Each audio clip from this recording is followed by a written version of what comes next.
Everyone fears becoming their parents. It is one of the oldest fears we have, older than money, older than gods. We watch ourselves in doorways, in arguments, in the way we hold a grudge or hold a child, checking for the shadow of the people who raised us. We promise ourselves, quietly, in the dark, whatever else happens, I will not do what was done to me. Most people spend a lifetime keeping that promise, or failing it, or never finding out which. Zeus did something worse than becoming his father. He became his father successfully. Greetings, gods. You're in Catheoria now, and this shadow belongs to Zeus. He was the only child who ever escaped his father's mouth. Remember that sentence. Because the world he built afterward, the thrones, the laws, the sky itself was shaped like the thing he escaped. Before thunder, before Olympus, before the eagle, the oaths, the lightning that signs his name. Across every storm you have ever watched from a window, there was a mouth. You know Zeus. Everyone knows Zeus, king of the gods.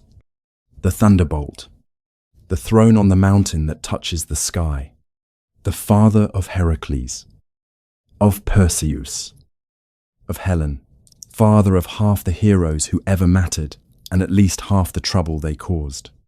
You have seen him in marble, in museums, in movies, the broad chest, the closed fist, the beard of a man who has never once in his existence been afraid. That version of Zeus is not a lie. It is something stranger than a lie. It is a story told so well, for so long, that no one remembers what it was built to cover. The Greeks themselves remembered. Their oldest poems do not begin his story with victory. Hesiod, the farmer poet of archaic Greece, writing in the same early poetic world that gave us Homer's Troy, begins it in a place no statue ever shows a hidden cave. A frightened mother, a bundle of cloth wrapped around a stone. The most powerful being in the universe enters his own story as a secret, a child whose survival depended entirely on not being found. This is the complete story of how Zeus won the throne of the universe and the colder story of what it cost him to keep it. Not the affairs, not the thunder. It takes 3 generations to build. Stay for all 3. Because his story does not begin with power. It begins with a family that had a method for dealing with children. A grandfather who buried them in the body of their own mother. A father who improved on the design and swallowed them whole. And one small boy, hidden on an island at the edge of the world, who was never supposed to exist the single flaw in an otherwise perfect system. He got out. That is the part everyone celebrates. The child escaped. The tyrant fell. And the new king brought light and law and order to a broken sky. It is the oldest happy ending we have. It is the ending we still tell ourselves, in 1,000 newer stories. Every time a child walks out of a hard house and swears to build a better one. But the poets who knew him best left something inside that ending. A detail like a splinter, easy to miss, impossible to remove once you have seen it. The new king, they tell us, learned everything his father knew about fear. And then he learned the one thing his father never mastered: how to make it work. That is what this story is actually about. What fear becomes when it stops failing, when the frightened child wins so completely and rules so long that the world forgets there was ever anything to be afraid of and starts calling his fear by other names. Along the way, there will be a woman inside the word wisdom. You will know her name before this story ends. And once you know it, you will never hear that word not from a poet, not from a teacher, not from your own mouth quite the same way again. And there will be a son he cannot reach. So, here is the question this story has been asking for almost 3,000 years. Hiding in plain sight inside the most famous family in mythology. What happens when the only child who escaped the mouth grows up and builds a world with no outside? Sit with that phrase for a moment. No outside. Every tyrant in this family believed in walls. And every wall failed because a wall, however deep, has a door. And a door can be opened by anyone who remembers which side of it they were born on. Zeus was the proof of it, the escaped thing, the living hole in his father's design, which means he understood, better than any being who has ever held power, exactly what the design had gotten wrong. To answer it, we do not begin with Zeus, the king.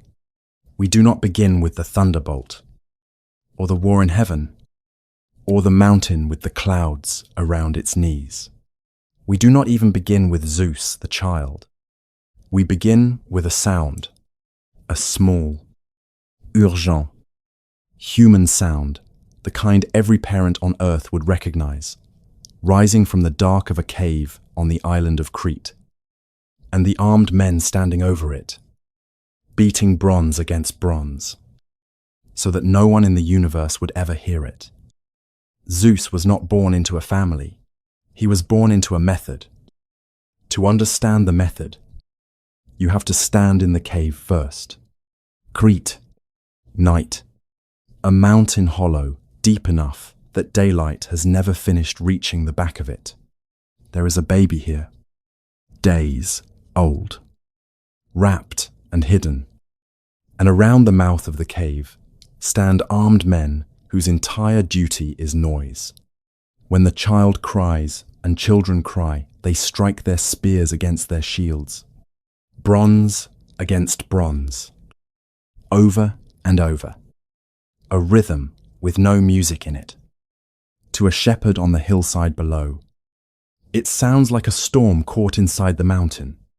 That is the point.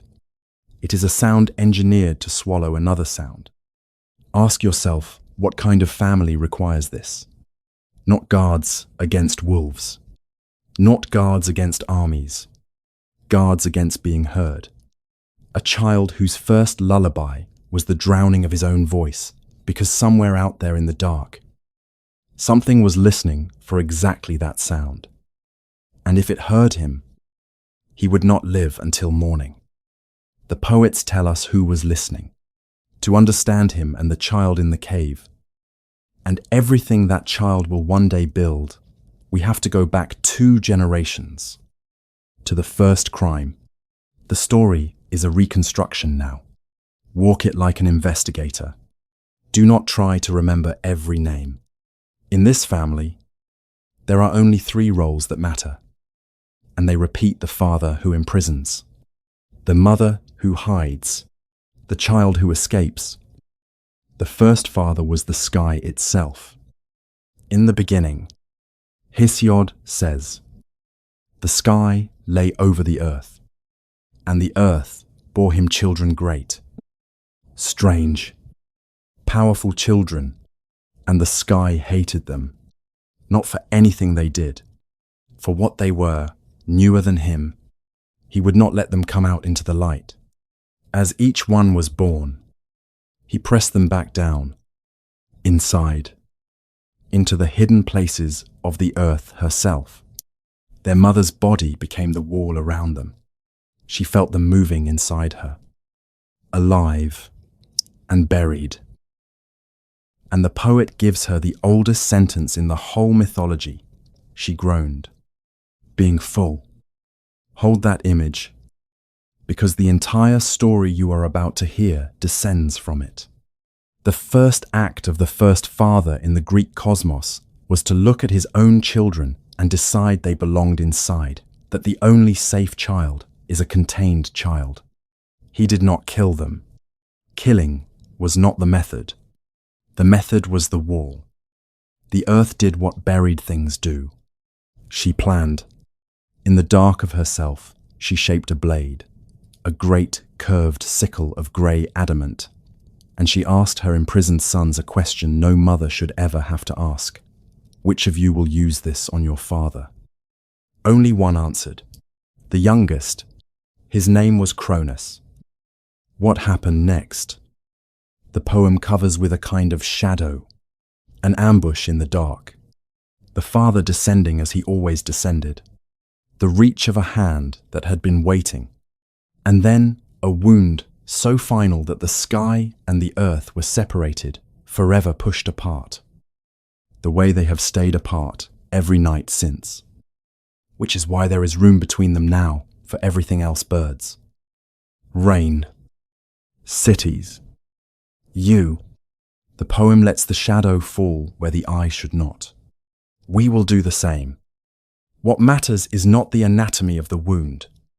What matters is what the young god learned while making it. Because here is where the story turns. Quietly.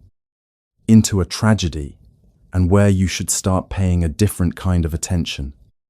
Cronus had every reason to become the Liberator. He was the child of a buried generation. He knew the inside of the wall personally. When he took his father's place, the world held its breath for the first happy ending in history. Surely the buried child, now king, would be the one being in existence who understood what walls do to the ones inside them. Instead, Cronus studied what walls do to the ones who build them. His father's design had a flaw, and Cronus had been the flaw. Uranus imprisoned his children inside their mother, which meant the prison had a mind, and the mind had reasons, and the reasons had a sickle in them before the end. The lesson a wiser being might have taken is, do not contain your children. The lesson Cronus took is, do not build the container where someone else controls the door. So, when a prophecy reached him from his parents, of all voices, the wounded sky and the grieving earth, telling him that he too was destined to fall to his own child, Cronus did not repeat his father's crime. He revised it. His wife was Rhea. She bore him a daughter, and Cronus took the child from her arms and swallowed her. Whole, not out of appetite, out of architecture. Inside himself, there was no separate jailer, no mother's body with its own intentions, no door that opened from anywhere but his own will. He had moved the whole design to the one location in the universe he believed he could trust completely. Rhea bore him another child. He swallowed that one too. And another. And another. And another. 5 times. Hesiod says, 5 children, Hestia, Demeter, Hera, Hades, Poseidon. You do not need to hold the names yet.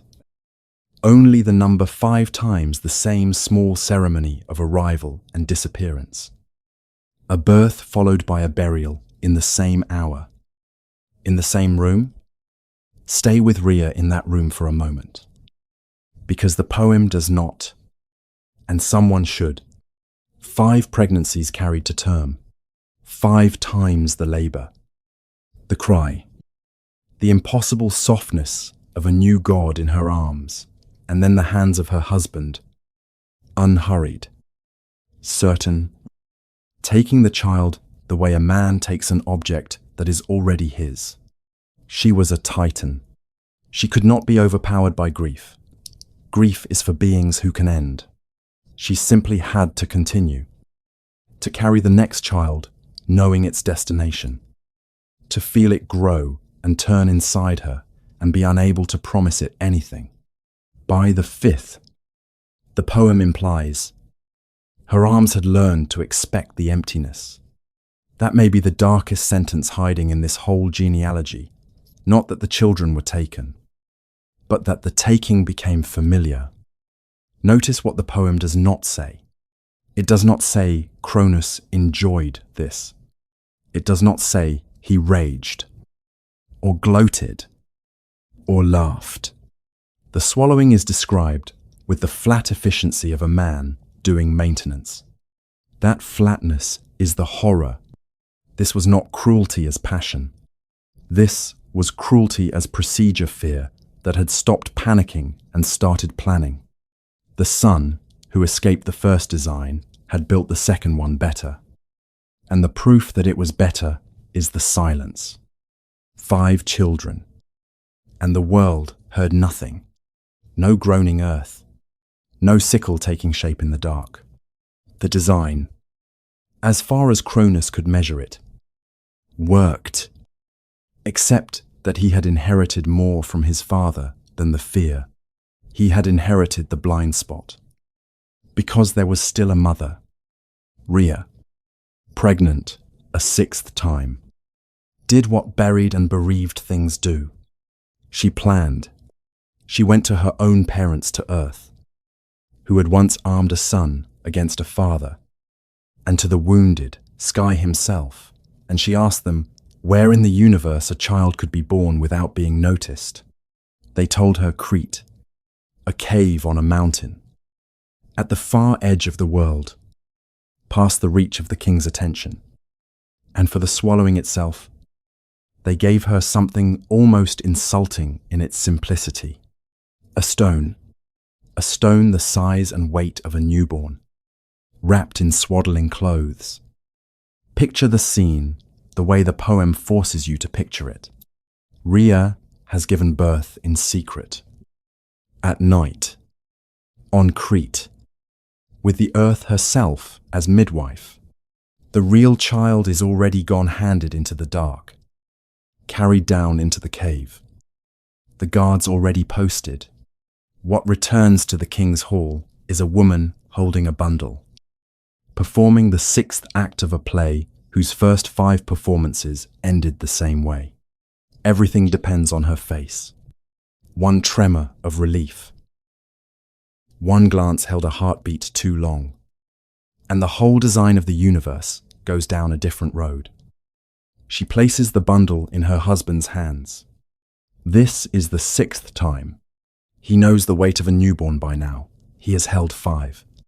And he takes the stone, and he swallows it without looking, the most careful being in the cosmos. The god, who redesigned imprisonment itself around the principle of total control, does not glance down at the thing in his hands. Why would he? The system was perfect. Perfect systems do not get double-checked. That is what makes them perfect. That is what makes them blind. The design had no flaw on the inside. The flaw was standing next to him, still shaking, having just handed him a rock. A mother outside the system. That was the entire vulnerability. That was the whole door. So we return to the cave. And now you know what the shields are for. Somewhere across the sea. A father who counts his children by swallowing them believes the count is complete. The noise on the mountain exists to keep him believing it. Every clash of bronze is the sound of a lie being maintained. The most important lie in the history of the universe. There is no 6th child. But stay in the cave a moment longer. Do not rush past this part, because nothing in the rest of the story is gentle. And this is the only gentleness the story has. The later tellings remember the details, the way you remember a nursery, warm and slightly unreal. A goat that gave the child her milk. Nymphs who kept him. Honey from the mountain bees. Wind in the pines above the cave mouth. And beyond the pines, at the bottom of the night, the sea. A childhood measured in small sounds under the great covering noise breathing. Feeding. The goat's bell. Rain outside, finding its way down the rock. Somewhere in those years, there were hands. The tradition gives the child keepers nymphs of the mountain. Guardians. The she-goat whose milk kept a god alive, and whatever the theology of it, the human truth underneath is simple. Someone fed him. Someone kept him warm through the wet Cretan winters. Someone was there when he woke. In a family whose every other infant had woken inside the dark of a father, he would grow up to rule beings he could throw out of the sky.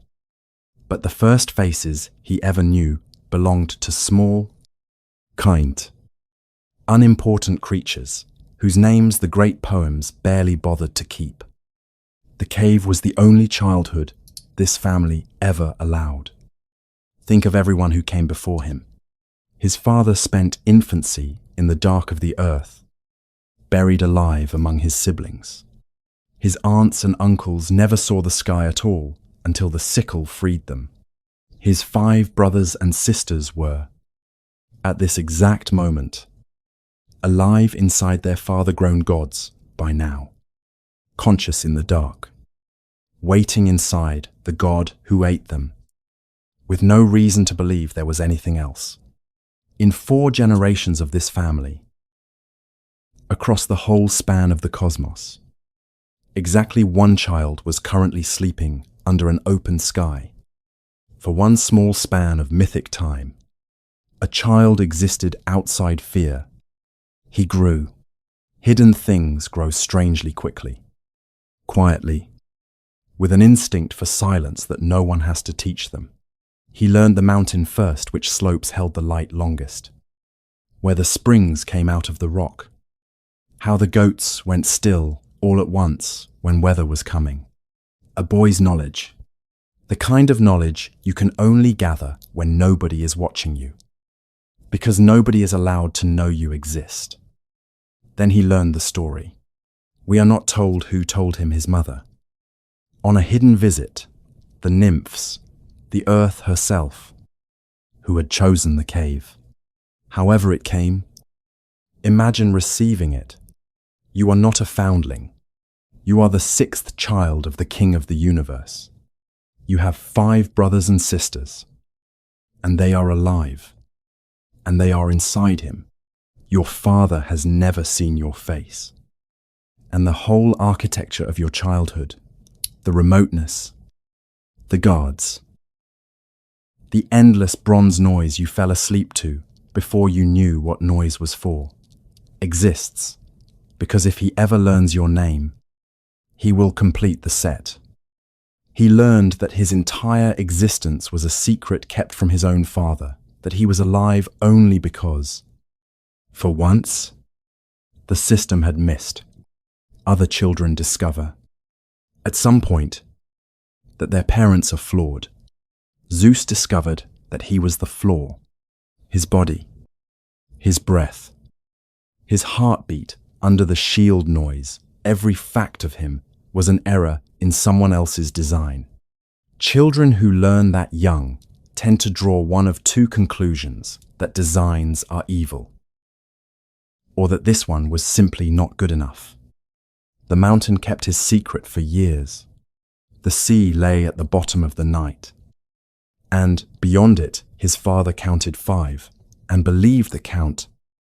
And the 6th child stood outside, the only being in the cosmos, standing outside and looked at all of it. And here, the poem plants its quietest. Cruel est, seed. Everything Zeus would ever become was decided by what he concluded, standing on that mountain, about his own survival. He might have concluded walls fail, so do not build them. He might have concluded I lived because my mother stood outside the wall, so never build a wall without an outside. What he actually concluded, the rest of his life would demonstrate patiently, brilliantly, one decision at a time. For the first time in this family's history, a child was outside the mouth. The tragedy is what he thought that meant. The first weapon Zeus ever used against his father was not a thunderbolt. It was a drink. He came back from Crete grown, unknown, a stranger with his mother's cheekbones. And the war in heaven began not with a battle cry, but with a cup and a metic, a purge, something mixed carefully and delivered to the king of the universe by hands he trusted. Hesiod says Cronus was undone by the counsels of the earth, tricked into bringing his children back up into the light.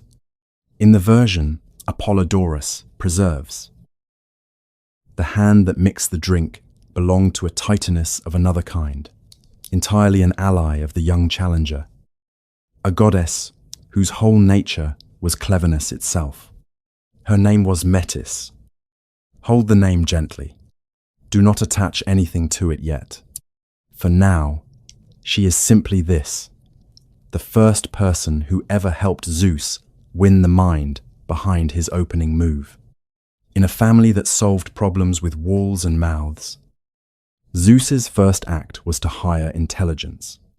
Remember that he understood, from the very beginning, that the sharpest force in the universe is not strength. He learned it standing next to her.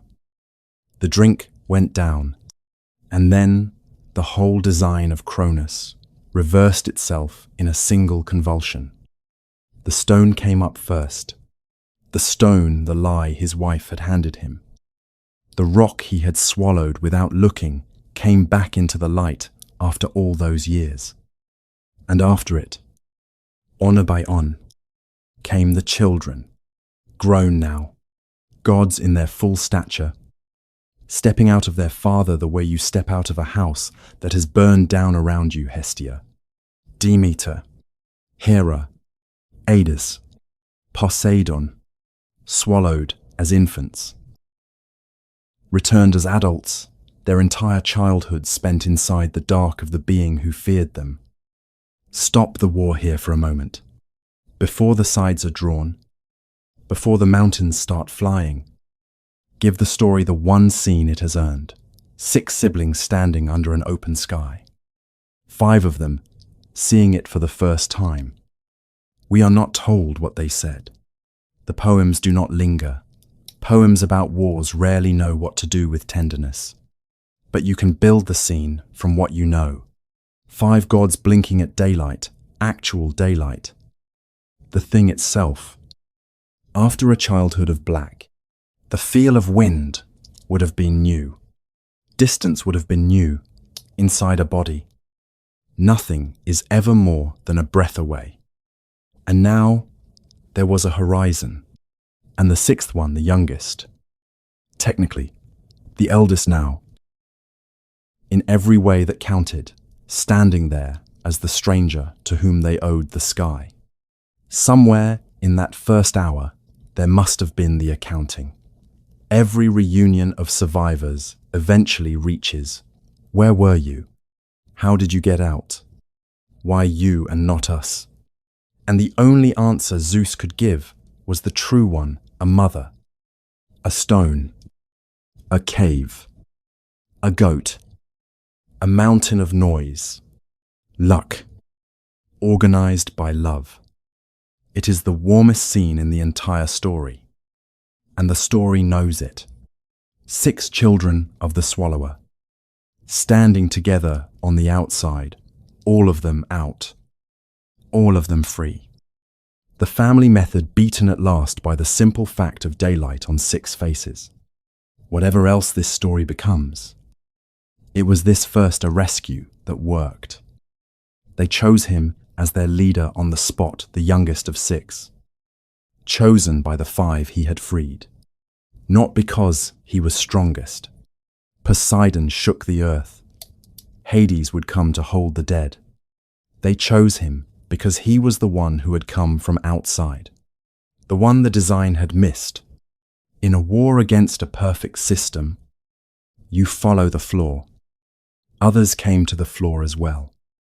In those first days, and the poem remembers the order of arrival because the order mattered forever afterward. Themis came right order itself, choosing the young side over the old one. Ocean's eldest daughter came Styx, the river of the underworld, cold and proud. And she did not come alone. She brought her children, and their names are worth hearing slowly, because you will meet 2 of them again much later in this story. In a place you will not expect, Zelos and Nike, rivalry and victory, Kratos and Bia, power and force. Zeus received them.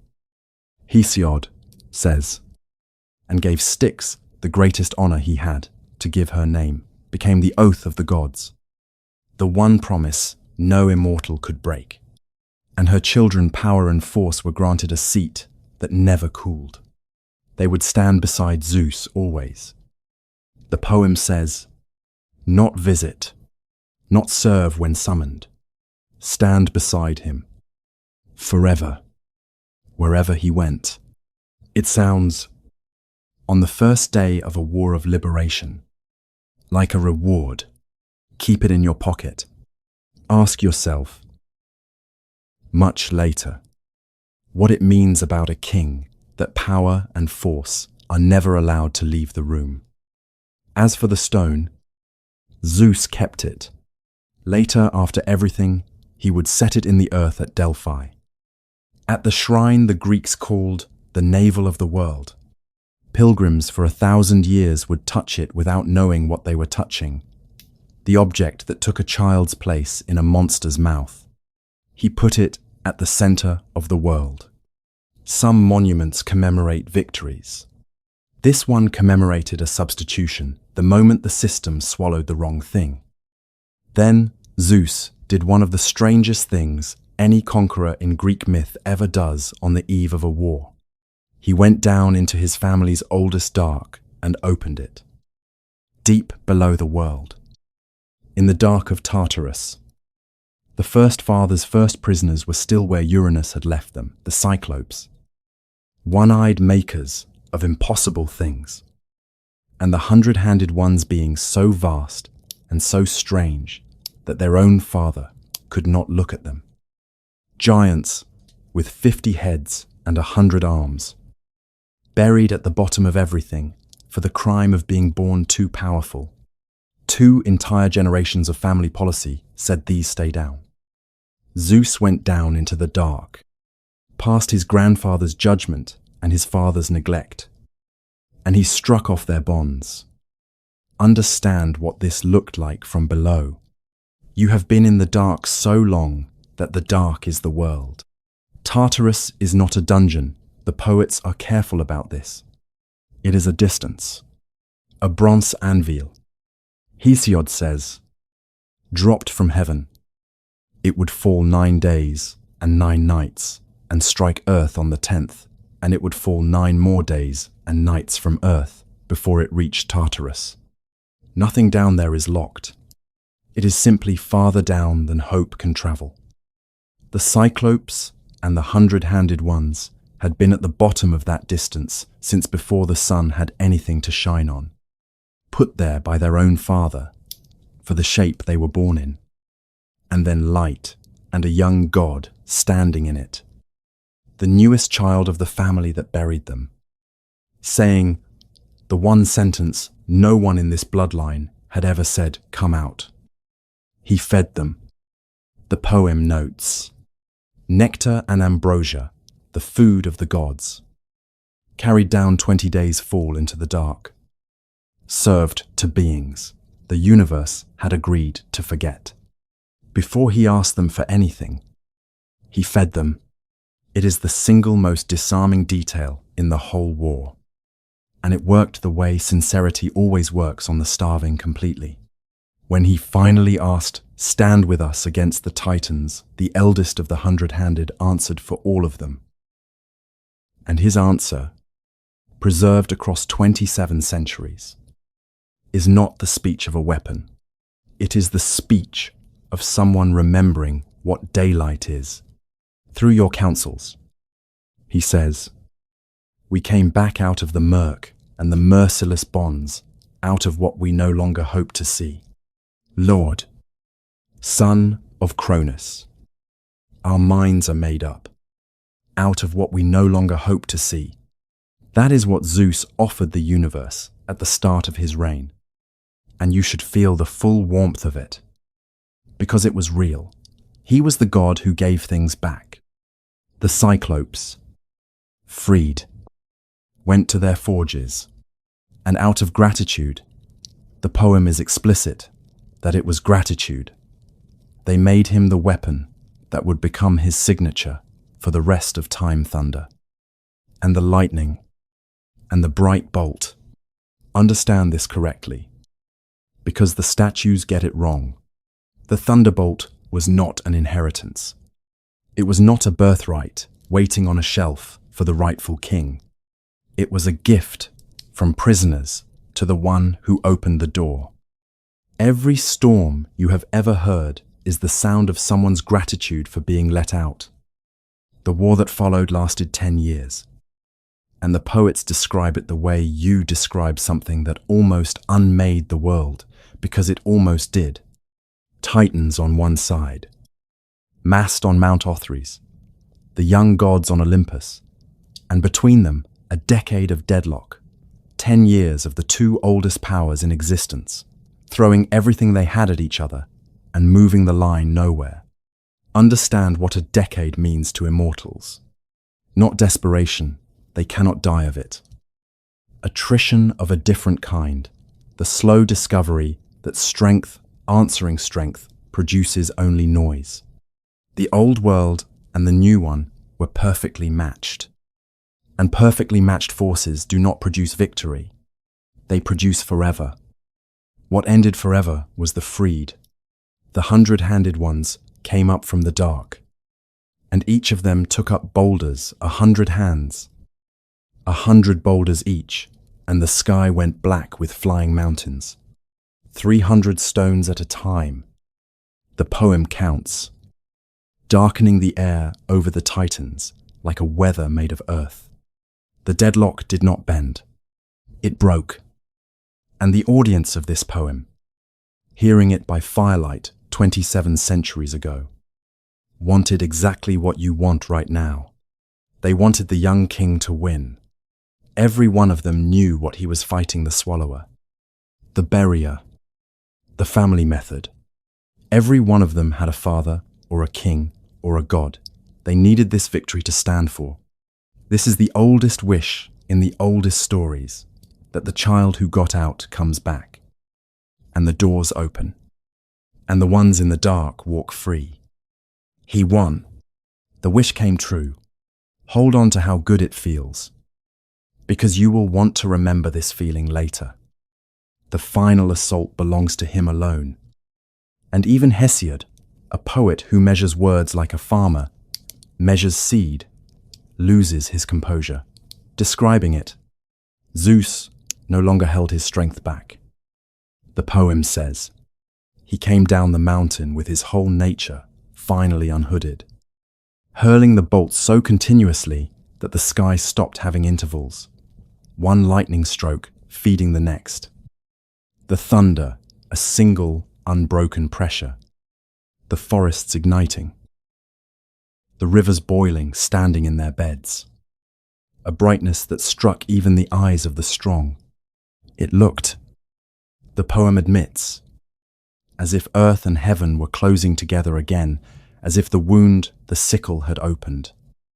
The space where everything lives was about to be slammed shut by the sheer violence of what the last child was doing. That is the true face of the false peak. And you should look at it directly, the child from the cave. The boy raised under shield noise so his breathing would not be heard. Standing at the center of the loudest event in the history of the universe, and winning with it. Every decibel of his childhood inverted. He had spent his first years being hidden by noise. Now the noise was his. The Titans fell. And here the poem does something very quiet that most retellings skip straight past. The defeated were gathered. Bound, Hesiod, uses the word for painful bonds. The same word he used for the chains Zeus had struck off the Cyclopes and sent down past the roots of the earth, down the full 9-day fall of the bronze anvil, into Tartarus, into the same dark Zeus had personally emptied at the start of the war. Poseidon, the poem adds, fitted the doors, bronze doors, and a wall running all the way around, so that the place, which had once merely been a distance, was now, formally, a prison, the first true one, with doors and a wall. In the history of the universe, the oldest dark did not close when its owner fell. It was renovated, and the jailers Zeus appointed to hold that door forever were the 100-handed ones, the prisoners he had freed. The beings who had spoken those words out of what we no longer hope to see were assigned to stand at the bottom of the hopeless place again, facing inward this time, for eternity, trusted guards precisely because they knew, better than any being alive, exactly what escape was worth. No one in the story calls this a betrayal, and you should resist calling it one too, because it was not. It was worse than a betrayal. It was reasonable. The Titans could not be killed. Immortals cannot. They could not be released. They had tried to unmake the world. Something had to hold them. And someone had to hold the something. And who better than the strongest hands in existence? Hands that owed Zeus everything. Every link in the logic is sound. Follow the sound logic to where it quietly arrives. The freed became wardens. The empty pit refilled. And the God who gave things back spent the first morning of his reign supervising the construction of a better wall than his grandfather ever built. The doors that opened for Zeus did not stay open for everyone. They opened once, for the right people, and then a god of the sea fitted bronze in the doorframe. No one said this at the time. There was no one left to say it. The war was won. The sky was clean. And the three brothers stood at the top of a new world and did something no one in their family had ever done. With power, they shared it. They drew lots.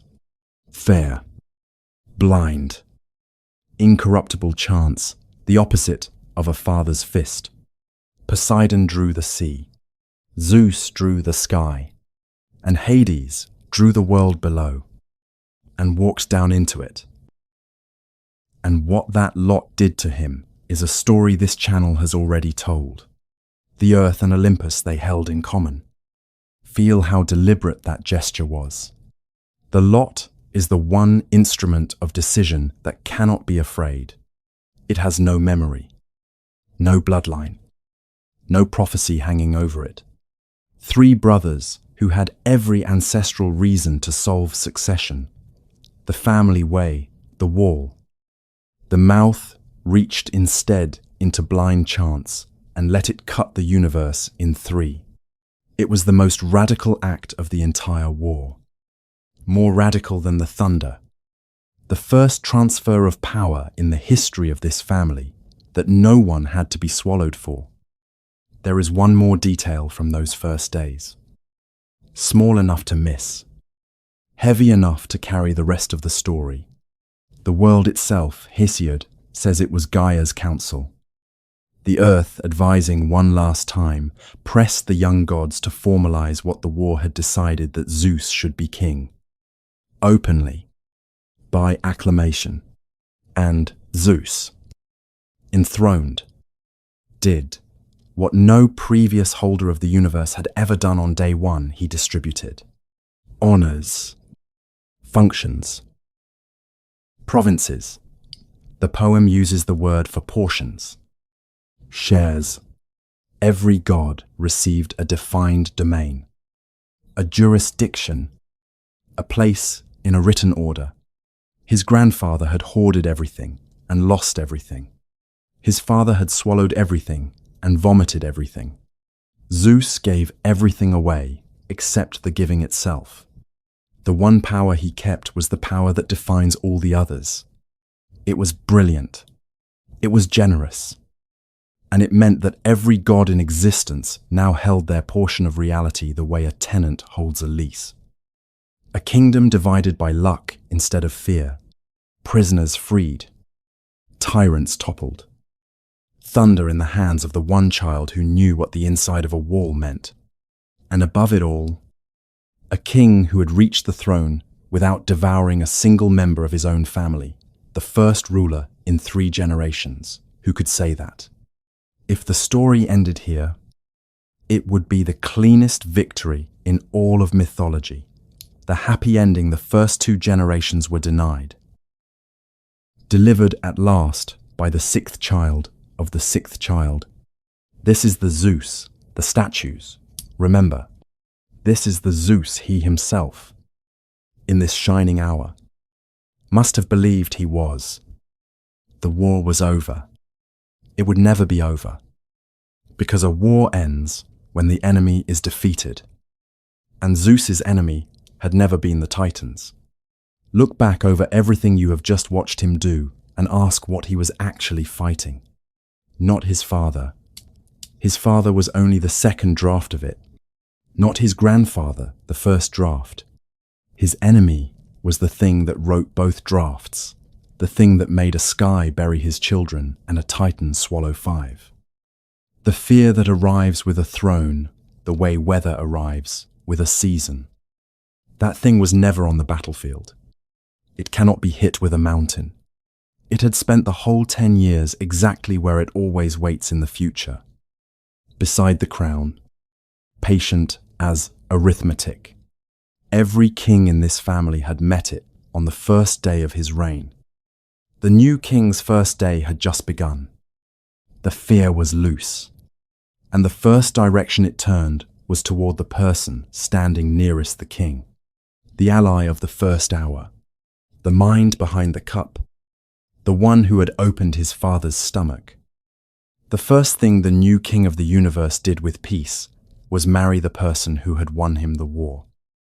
Hesiod states it plainly, and the plainness is the beauty Zeus, as king of the gods, made Metis his wife first, and then the poem pauses, the way poems pause when they want you to understand the size of what was just said, and adds she who knows most of all, gods and mortal men, not most beautiful, though the tradition assumed it, not most powerful, wisest, the single most intelligent being in existence.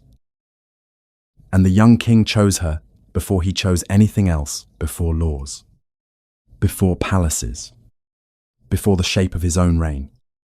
Let this scene be bright, because it was every other marriage this family had produced was a component in a machine earth wed to the sky that buried her children, Rhea wed to the mouth that swallowed hers. This one was different in kind. These two had history, real history. The kind wars make. She had mixed the drink that opened Cronus. Her cleverness had stood beside his daring at the exact hinge of the universe. And it had worked. Everything now alive and free in the world was downstream of their collaboration. When the poets of a later age imagined what the word marriage was supposed to mean, they could have pointed here 2 beings who had already saved each other. Formalizing it. Imagine the conversations of that marriage, the only pairing in the cosmos where both minds could keep up. He had the fire and the reach. She had the depth. Between them they had ended a tyranny that 2 generations of raw strength had failed even to dent. And they had done it with a cup. Every court in later mythology, every image of a wise ruler taking counsel, descends from what this partnership was supposed to become, power that listens, seated beside intelligence that loves it. For one bright season at the start of the reign, the universe was governed exactly the way you would want a universe governed. The wisest goddess in existence. And she chose him too. Whatever Metis knew, and she knew most of all, gods and mortal men, she looked at the young thunderer and saw someone worth binding her endless mind to. Hold the warmth of that. It is the last, uncomplicated warmth this story contains. Because Meti was soon carrying a child, and a prophecy came to Zeus, and the poem is precise, in a way that should make the back of your neck cold, about who delivered it. Gaia and Uranus, the earth and the sky. His grandmother, who had engineered every escape in this story. His grandfather, the original father who imprisons. The two oldest beings in existence. The ones who had watched the whole pattern from the beginning. They came to Zeus together. And they told him what the child of Metis would be. A daughter. First, a daughter with her mother's wisdom and her father's fire. And then, if Metis conceived again a son destined to be king of gods and men. A son with an overmastering heart. The exact wording almost does not matter, because Zeus was not hearing words. He was hearing an echo. Somewhere in him was a story his mother had told about another prophecy, delivered to another king, about another son destined to overthrow another father, and about what that king had decided to do about it. 5 times, in the same room, while a mother's arms learned emptiness. Zeus did not begin by wanting to become Cronus. Understand this, and hold it against everything that follows, because it is what makes the story worse. He had built his whole identity in opposition to the mouth. He was the liberator. He had gone down into Tartarus with food for the forgotten. He had put his rescue stone at the center of the world, like a signature. If you had asked him if anyone could have asked him, he would have said the family method died with his father's kingdom. And he would have meant it. But a prophecy is a mirror with a delay in it. He looked, and what looked back was his father's problem. Sitting now on his own throne, wearing his own face.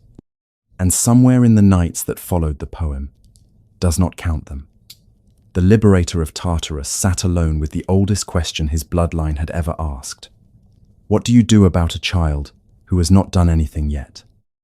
His grandfather had an answer, and it had failed. His father had an answer, and it had failed. And notice, because it is the kind of detail that decides everything while pretending to be scenery, who had brought him the warning. Gaia, who saved him. Uranus, who started it all. The same two voices had delivered the same style of prophecy to Cronus a generation earlier.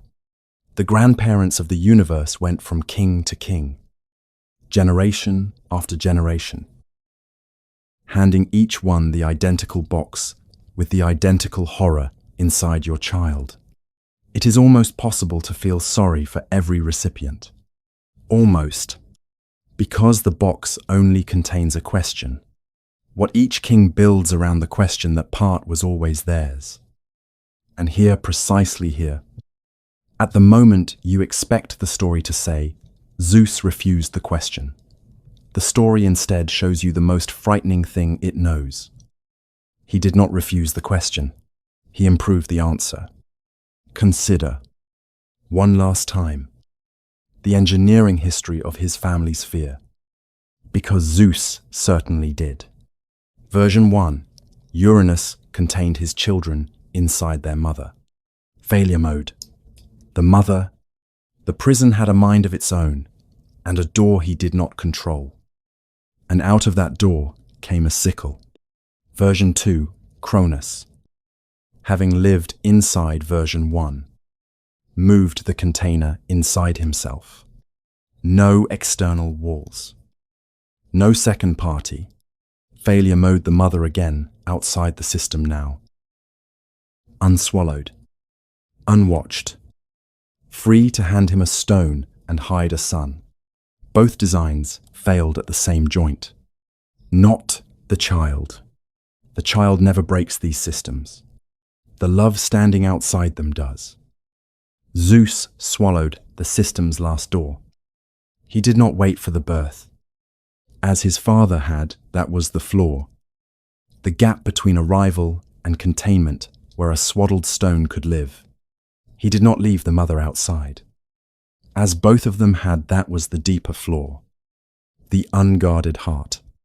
Hesiod tells it in 2 lines, and the 2 lines are a masterpiece of quiet horror.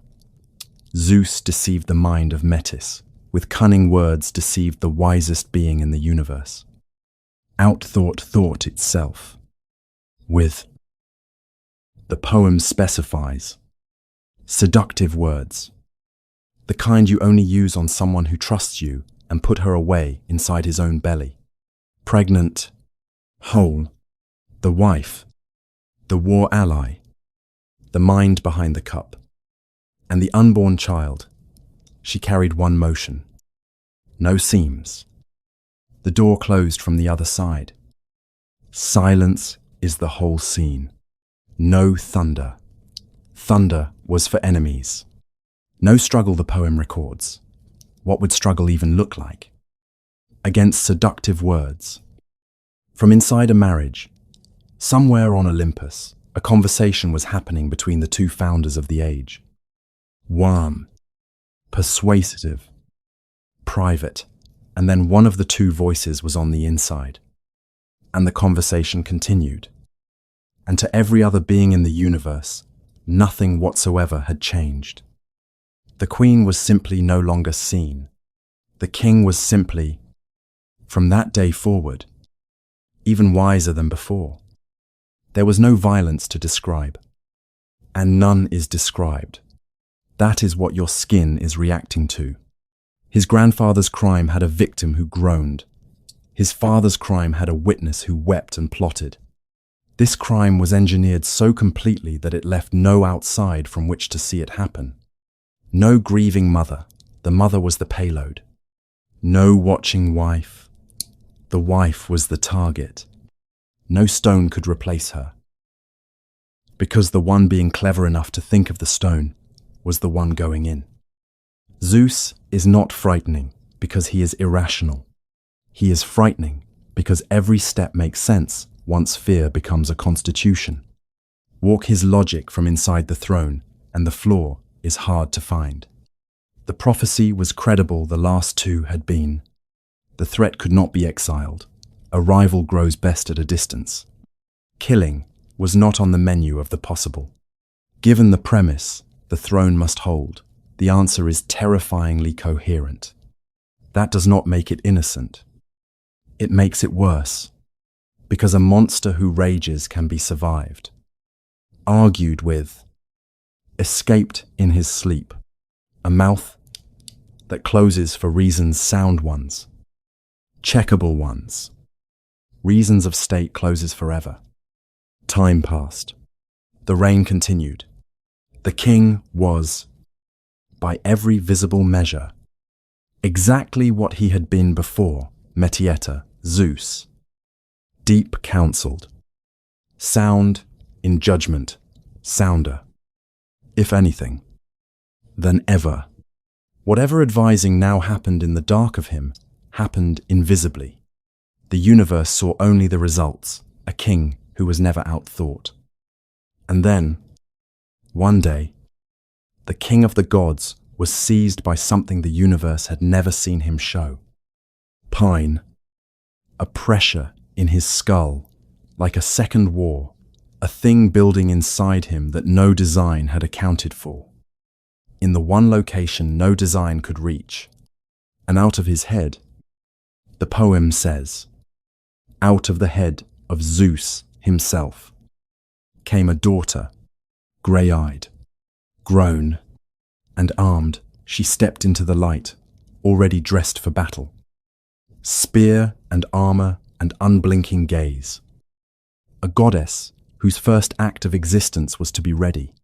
The later poets remember an axe, a splitting, a birth like a wound, but Hesiod needs none of it. In his telling, the fact alone is violent enough. She came out of him. The container gave birth. The wall produced what it was built to hold. Athena, the daughter the prophecy had promised, born anyway. Born regardless. Born from inside the very design built to prevent her. The gods assembled to see her. And there was awe on Olympus. And there should be a version of that awe in you, because she is magnificent. And her arrival is the single most defiant image in the whole poem Life, finding the exit that does not exist. But notice what she had to be, to make it out. Not a child. There was no room in this design for anything as soft as a child. She arrived grown. Because growing takes shelter, and there was none, she arrived armed. Because the only nursery available was the inside of a fear. Her mother had entered that dark, carrying an unborn future. What came out was a soldier. Set the two rescues of this story side by side now, and simply look at them. Do not draw the conclusion aloud. You do not need to. A generation ago, a child of the swallower survived because a mother stood outside the system, a cave, a stone, an unswallowed hand to carry him to safety. That was how the last escape worked. There was an outside, and love lived in it. This generation's child had no outside. There was no unswallowed mother left. The mother was inside. And so the daughter was born inside the fear itself. She had to arm herself in the dark of her own father and come out through him. Because through him was the only exit that still existed anywhere. Rhea's rescue required an outside. Athena's birth proves there wasn't one anymore. In one generation, the escape route of this whole mythology, the mother outside the wall, had been designed out of existence.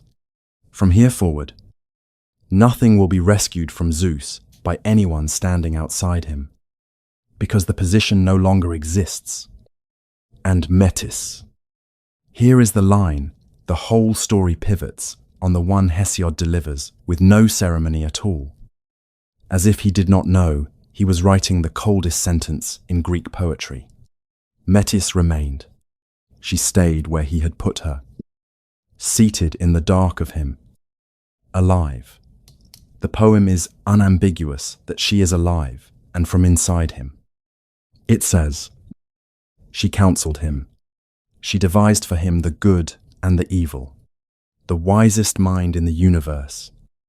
Swallowed mid-thought, went on thinking. For him, forever. She never came back out. The buried children came out by sickle. The swallowed children came out by drink.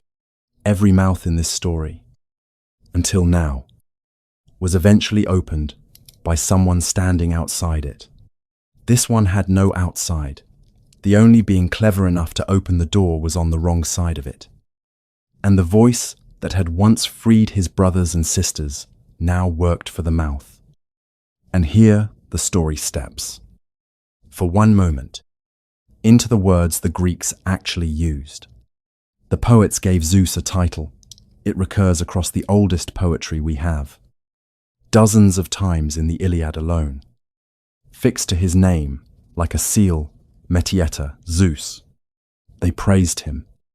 For the rest of antiquity, in the language of Metis, cunning, counsel, deep intelligence, the quality of the mind that sees ahead.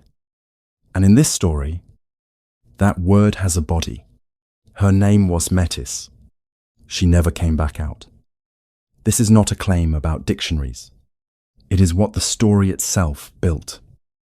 In plain sight, and even Hesiod, this is the strangest part, tells the swallowing as a triumph prudence, foresight, the wise king securing the succession, what the story calls wisdom.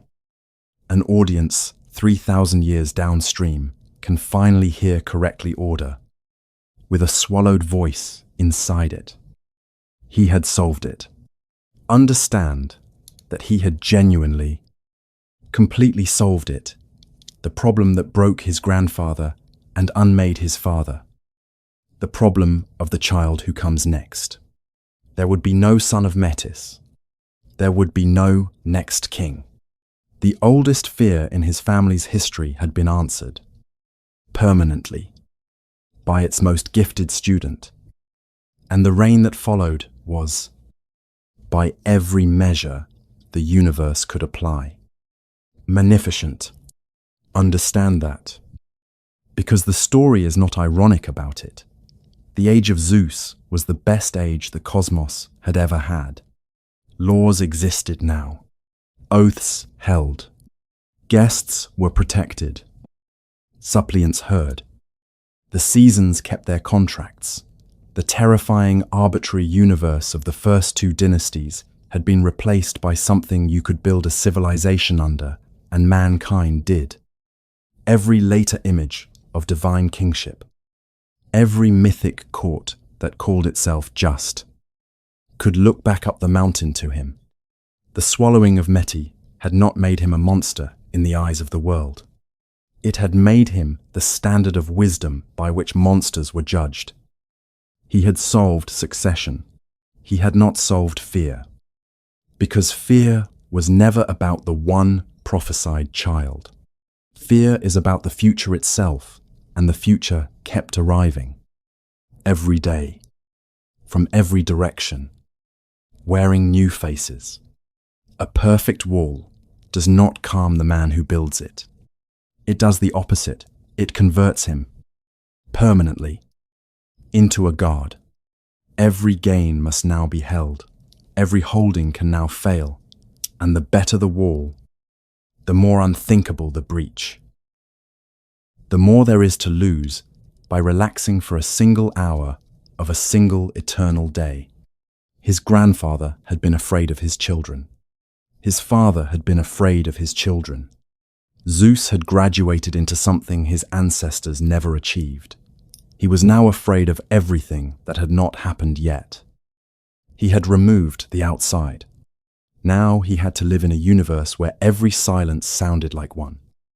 The king of the gods had built the perfect design at last. So why could he not sleep?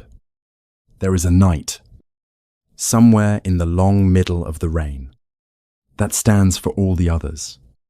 Homer opens one of his books with it, almost as a joke. That is not a joke, all the other gods. He says, and all the men who fight from chariots slept the whole night through, but sweet sleep did not hold Zeus. The universe unconscious. From the fish to the immortals. Every living thing in existence at rest except its king. Lying awake at the top of it. Turning over in his mind how to manage what tomorrow required. It is meant as a compliment. The diligent ruler, planning while creation snores. Read it from inside this story. And it is a diagnosis. The being with the most power in the cosmos is the only one who cannot afford unconsciousness. What do you do after you remove every threat and the world keeps making new ones? That is the question this stretch of the reign exists to answer. And the answer arrives in 3 movements, each one closer to the throne than the last. Call it one long night, the kind where you resolve one worry and lie back down, and the ceiling produces another. And notice, before the worries arrive, what the insomnia itself proves. This is a being who has, by now, everything. The war won, the rivals swallowed, the succession closed, the law running smoothly over a grateful world. If power could purchase rest, no one in existence had more currency. But watchfulness is not a task that power completes. It is a posture that power requires. And the more total the power, the more total the posture. Sleep is the one state in which a king is exactly as defenseless as anyone else. His father had been asleep. In a sense, when the cup came, his grandfather had descended, unguarded, into the ambush. In this family, unconsciousness had a body count. So the fish slept, and the armies slept, and the gods slept, and at the top of the universe, its most powerful citizen lay with his eyes open, doing the only work that could never be delegated. Finished, or one watching. The first worry arrived at the family table. Homer preserves it in a handful of lines, an incident the gods themselves clearly preferred not to discuss, mentioned only because a debt from it comes due.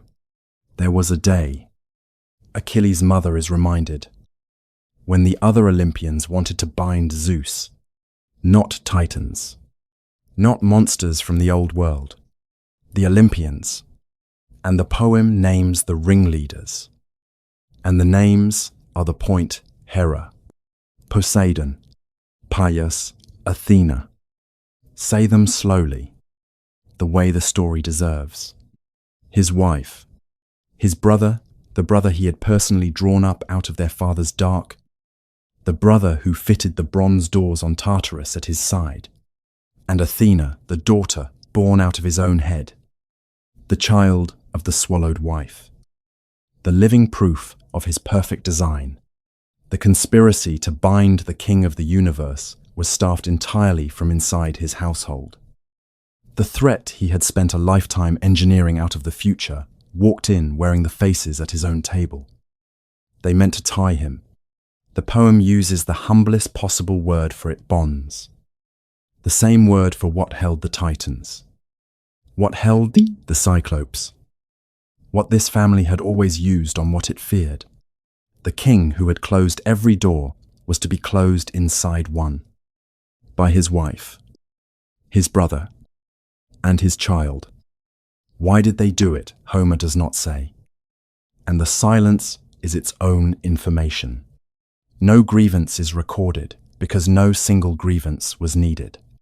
Live long enough under a rule that cannot be questioned, cannot be voted on, cannot ever end, and the rule itself becomes the grievance. His wife had her reasons. The marriage will show us some of them. His brother had drawn an ocean by lot and watched the sky outrank it daily. His daughter, who knows what the child of a swallowed mother carries. And the poem does not open that door. What matters is the pattern completing itself in this family. Proximity to the throne had never once meant loyalty to it. Zeus knew that better than anyone alive. He had been the proximity once. It failed because of a woman he barely knew. A sea goddess, a Nereid, silver-footed. One of the 50 daughters of the old man of the sea saw it coming and moved. Her name was Thetis, and you will not be allowed to forget it. Because this story will not let you Thetis, the woman Zeus owed. She went down, Homer says, and fetched help, not an Olympian. None of them could be trusted now, but something older and stranger, Briareus, the 100-handed one of the prisoners from the bottom of everything, one of the beings Zeus had once fed in the dark. She called him up to Olympus, and he sat down beside the throne, all 100 hands at rest, and simply let himself be seen. The conspirators looked at what had answered for the king. The plot died in the looking. No blow was struck. That detail is worth keeping. The coup against the Almighty was defeated by a display. A creature from the family's deepest basement, sitting calmly in the family's brightest room, being visibly on the king's side. The order of the universe was preserved that day, not by thunder, but by a reminder of what was in the basement, which tells you what the order of the universe actually rested on. Under all the marble, sit with the arithmetic of that rescue. The perfect design was saved from the inside faces by two absolute outsiders, a minor goddess of the waves with no throne and no stake, and an ex-prisoner from the dark below the dark. Everything the system trusted had turned. Everything that saved it came from beyond the system's edge, from the category Zeus had spent his whole reign abolishing. The outside he had removed was the only thing that kept him king. He punished what could be punished. The poem lets us glimpse the aftermath through a threat he makes years later, calm as case law Hera, hung in the open sky, gold fetters on her wrists, an anvil's weight at each ankle and the other gods watching, ordered not to intervene, learning what the new grammar of the household was. One sentence, and we move on. As the gods moved on, order was restored. That is the phrase for it. Order was restored. And the king and queen of heaven went on being married inside it. And dinner on Olympus resumed. Forever. With everyone remembering. And then the quiet. This is the part of the night no poem narrates directly. So stand in it yourself. Olympus. After the halls of the gods. Magnificent and hushed. The nectar poured. The music played. The seating arrangement unchanged, because where else would anyone sit? This is a family that cannot divorce, cannot retire, cannot die, cannot leave. Whatever happens among them happens forever. And then dinner is served. Every face at the table accounted for. Every debt mapped. Every smile, now a document requiring interpretation. From below, from the plains of men. The mountain looked like what it had always looked like. Height, light, permanence, the good order of the world. A throne can look like height from below. From above, it can feel like the last place with nowhere to hide. A palace can be won. A family cannot be garrisoned. He had built a world with no outside and discovered that this only relocated the enemy to the inside, which was where he lived. The king lay back down. Nothing had escaped. That was the problem. Everything remained somewhere. He had to remember the family at its table. The debts in their ledgers and the ceiling produced the next worry. Because the earth was not finished with him. Gaia, the grandmother, the first mother, the oldest ally of every escape in this story, had one child left to have. After the Titans fell, after her older children were locked in the pit at the bottom of her, the earth conceived one last time, and what she bore was not a god. Typhon 100 serpent voices, fire in every eye, a body whose upper reaches tangled with the stars. Do not picture a monster fight. The story is not offering one. Picture instead what Typhon meant. Lying awake, Zeus had accounted for every threat in existence. Titans, rivals, prophesied sons, ambitious kin, and the ground itself, the thing all thrones stand on, had looked at his completed order and produced, from nothing, a brand new category, something with no name in any ledger. The universe had demonstrated that it could still surprise him, which meant the watching would never, ever be finished. He won. Of course, it was the hardest fight of his life. The poem gives it everything. It gave the Titan war compressed into one convulsion. Zeus, seeing the danger early. This time, leaping from Olympus before it could grow. The strike so total that the earth around it melted like tin in a smith's crucible. Note the tempo.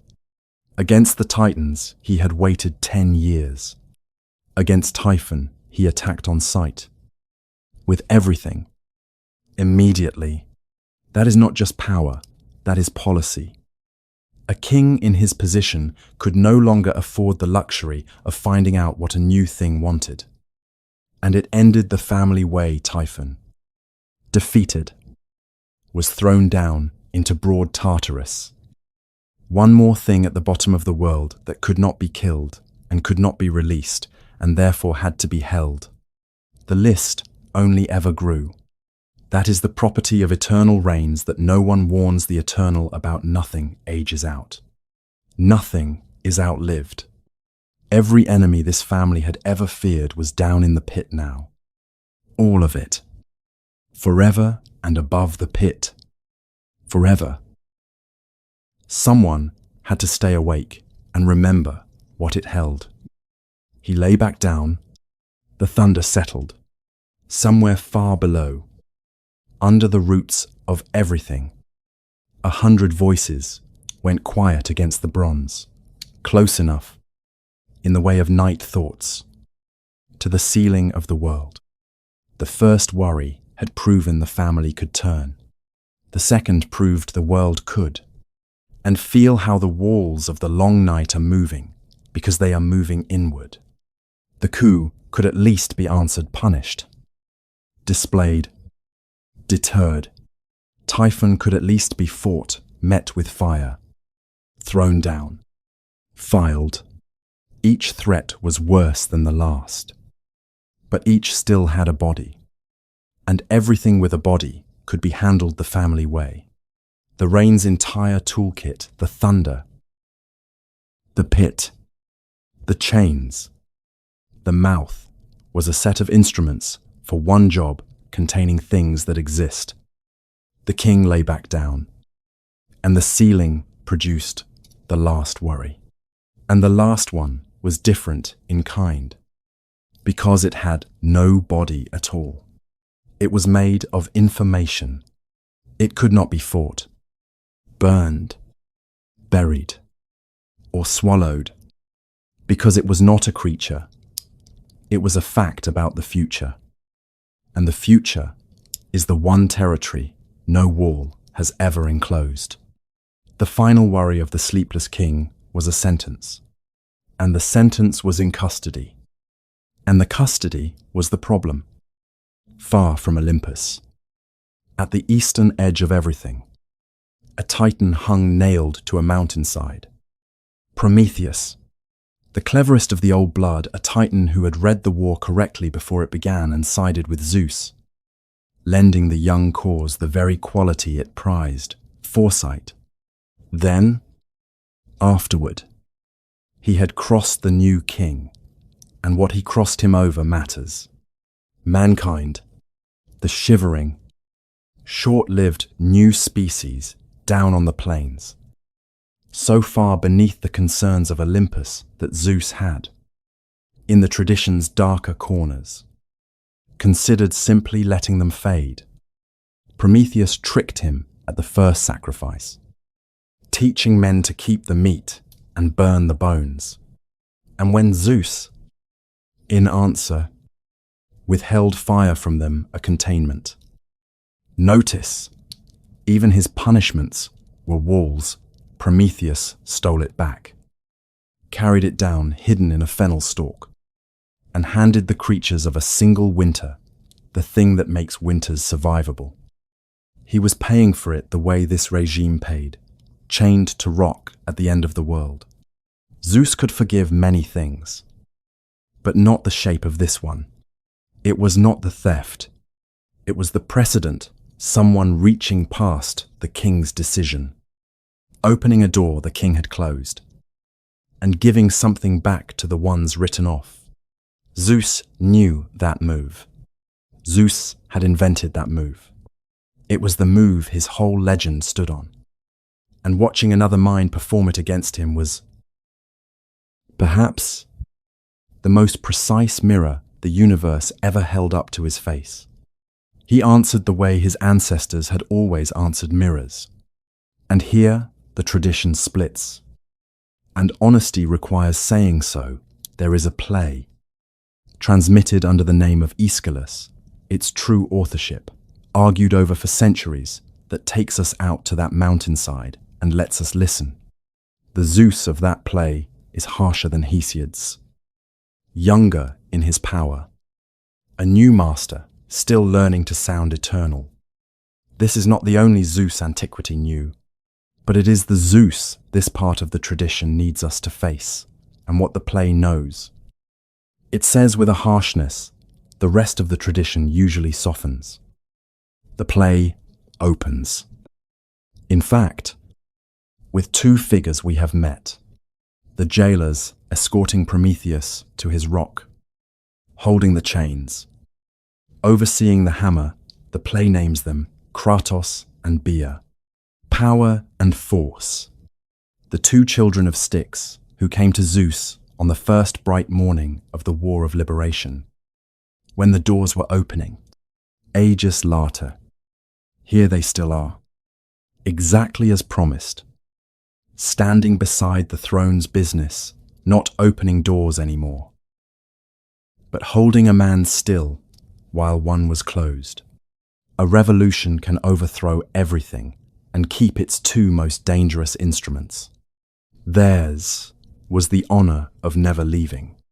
The reward and the sentence turn out to be the same job. And the mind on the rock had one possession left. Prometheus, whose name the Greeks heard as forethought, knew something. A specific thing. He knew of a marriage that must not happen, a goddess who carried, in her line, a son greater than his father. He knew. In other words, the location of the one trapdoor in the floor of the rain, the next iteration of the prophecy that had come for Uranus, come for Cronus, come for Metis's unborn son.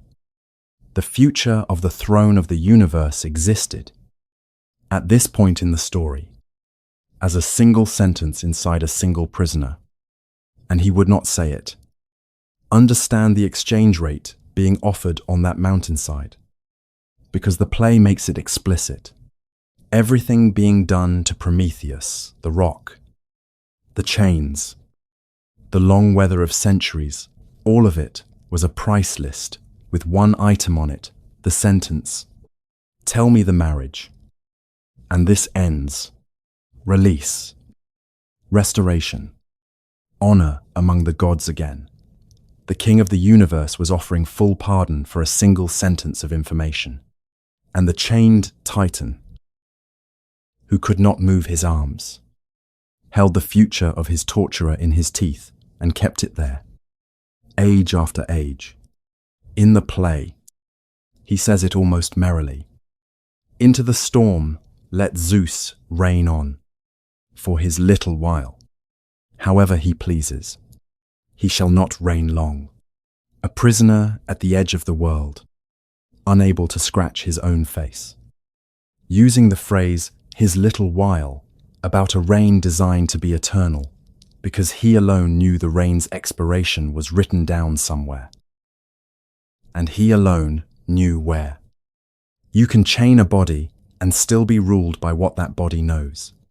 Flip the mountainside over and look at it from the other direction, from Olympus, from the sleepless bed, every night of every century. The most powerful being in existence lay awake, knowing that a specific piece of the future, the only piece that mattered, was located inside a mind he had nailed shut. The eagle went out each morning like a question. It came back each evening unanswered. Who, on that mountainside, was actually waiting on whom? Run the ledger of the long night. Then, the way its king must have run it. Staring up into the dark he owned. The family had turned once and been forgiven into silence, which is not the same as being resolved. The earth had proven it could invent new enemies faster than any inventory could file them. And the future, the actual, specific future, the name of the next danger, was held by a prisoner whose only remaining pleasure was holding it. Every threat Zeus had ever defeated, he had defeated by containing it. Now he was learning the final rule of a perfect throne, the one no ancestor had survived long enough to reach, contain everything. And the world does not become safe. It becomes a house where everything you fear lives, with you family at the table. Monsters in the pit, the future chained to the east wall, and the person in chains may still be the one holding the key. somewhere below his mountain. The sea moved in the dark, and in the sea lived a silver-footed goddess who had once saved his throne with her own hands, the woman Zeus owed. He was about to find out why the poets always name her in the same breath as fear. There was exactly one person in the universe the king of the gods was avoiding. Gods do not avoid. Avoidance is a behavior of the small of creatures who can be cornered, embarrassed, outmatched. Zeus walked into rebellions. He attacked Typhon on sight. In the tradition, this story follows. He retreats from nothing and no one except once. One face he maneuvered around for an age of the world. One name that made the two most powerful brothers in existence quietly, simultaneously, find reasons to be elsewhere. Thetis, the silver-footed, the woman Zeus owed. Look at her clearly, before the story does what it does to her, because she has earned that much, and almost no retelling gives it. She was not a great power. She held no throne, commanded no element, sat on no council. Among the 50 daughters of the sea's old man, she was one of the gentler ones. The poets consistently show her in acts of shelter. It was Thetis who caught the smith god Hephaestus when he was thrown from Olympus and nursed him in a sea cave. Thetis who gave refuge to a god fleeing madness when no one else would open a door. And it was Thetis, when the wife and the brother and the daughter of Zeus moved to bind him, who came up out of the waves unasked and saved the eternal throne with a single act of loyalty she owed to no one. The kindest hands in the sea. That is who she was. Hold that. Because of what comes next. Both Zeus and Poseidon wanted her. The tradition is frank about it, the two great brothers, sky and sea, circled the silver-footed Nereid with real intent for her beauty. The poets say, and one suspects also for the thing kings always want, which is to bind the loyal closer. It moved, for a while, like an ordinary rivalry of desire, and then a prophecy surfaced from Themis, in Pindar's telling right order itself, speaking in council, and it stopped both brothers where they stood. The son of Thetis would be greater than his father, whoever fathered him, whatever throne he was born beside, the goddess of the gentle hands carried. In hairline, the oldest sentence in this family's history, the exact sentence that had come for Uranus. Come for Cronus. Come once. For a king who solved it by swallowing the mother whole. Zeus had heard this prophecy before. He had answered it before, somewhere inside him. The answer was presumably still giving advice. But look, and this matters more than anything else in this part, look at what he could not do this time. Thetis had saved his throne. The debt was public, sacred, structural. He could not make her disappear into the dark of himself. The universe had watched her earn better, and some remnant in him, perhaps, had watched too. For the first time in the story, the machine's preferred move was off the table. Fear and obligation stood facing each other inside the king of the gods. And the result was the strangest solution this family ever produced. They gave her away. Down. Not to a god, to a mortal. Pelus. A decent, brave, breakable man. King of a small country. A hero of the second rank. The logic was airtight. The way this reign's logic always was, let the son greater than his father be born to a father who is merely human. And greatness becomes containable. The boy could tower over Peleus all he liked. A mountain can rise as high as it wants in a valley. The sky was safe. The prophecy would spend itself harmlessly on a mortal bloodline, and the whole affair could be dressed, and it was dressed, magnificently as an honor. They threw her the grandest wedding in the history of the world. Understand how anomalous, that is, the gods, did not usually descend in full assembly for the wedding of a mortal. For this one, Olympus emptied. Every god came down to the mountain in Thessaly, all of them. The poets insist. The entire pantheon seated at a mortal man's marriage feast. The muses themselves sang. The gifts were piled up in quantities that would echo through the epics for centuries' divine armor. A spear of ash from the mountain, 2 immortal horses, who would one day weep, actually weep.